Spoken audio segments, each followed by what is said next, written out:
నమ్మిన వాళ్ళను మనం బాధ పెడితే చివరకు మనకు బాధే మిగులుతుంది. అది ఎలాగో ఈ కథ ద్వారా తెలుసుకుందాము. నమ్మక ద్రోహము. ఒక గద్దకు నక్కకు స్నేహం కుదిరింది. గద్ద చెట్టు మీద గూడు కట్టుకొని ఉంటే ఆ చెట్టు కింద నివాసం ఏర్పరచుకొని జీవిస్తోంది నక్క. కొన్నాళ్లకు నక్కకు పిల్ల పుట్టింది. అది ఎంతో సంతోషంగా గద్దకు తన బిడ్డను చూపించింది.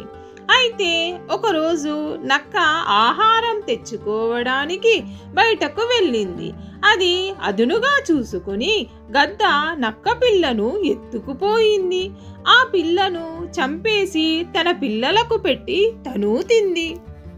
కాసేపటికి తిరిగి వచ్చిన నక్కకు పిల్ల కనిపించలేదు. గద్దను అడిగితే తనకు తెలియదంది. కానీ గద్ద చేసిన ద్రోహాన్ని నక్క కనిపెట్టింది.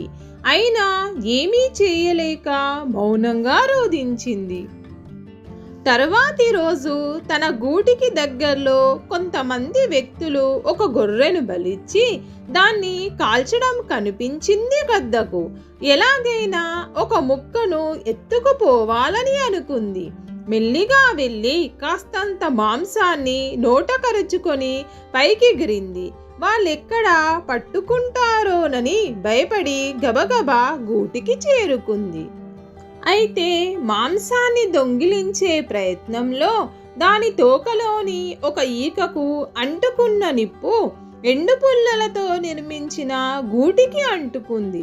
మంటలకు తాళలేక ఇంకా రెక్కలు రాని గద్ద పిల్లలు కింద పడిపోయాయి.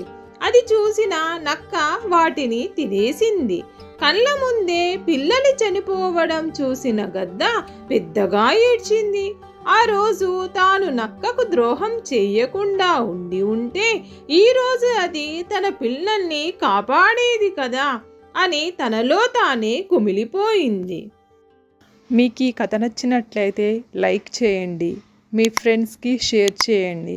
మరిన్ని కథల కోసం కథా సమయాన్ని సబ్స్క్రైబ్ చేయండి.